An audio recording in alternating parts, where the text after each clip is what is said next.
Hello', আজিৰ ভিডিঅ'টো আৰম্ভ কৰিছোঁ মই মোৰ কৰ্মস্থলীৰ পৰা। এয়া হ'ল তৃষ্ণা, হিন্দী ব্লগাৰ।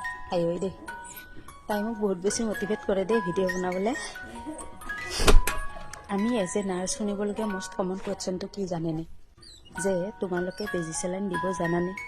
বেজি চেলাইন দিয়া মানে নাৰ্ছ হ'ব নোৱাৰে, আৰু নাৰ্ছ হ'লেই অকল বেজি চেলাইন দিলেই নাৰ্ছ হ'ব নোৱাৰে।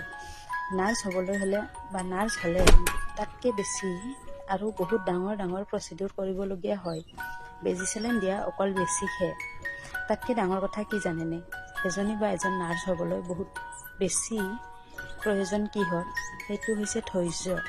আমি বহুত কিবা কিবি শুনিবলগীয়া হয় কেতিয়াবা ডক্টৰৰ পৰা, পেচেণ্ট এটেণ্ডেণ্টছৰ পৰা, কিন্তু সকলোবিলাক আমি সহ্য কৰি নিজৰ কৰ্মত আমি মনোযোগ দিবলগীয়া হয়। যিমান কথা শুনিলেও বা যি শুনিলেও নিজৰ কামখিনি আমি নিজে কৰিবই লাগিব। কেতিয়াও না কৰিব নোৱাৰোঁ, কাৰণ পেচেণ্টৰ কথা থাকে।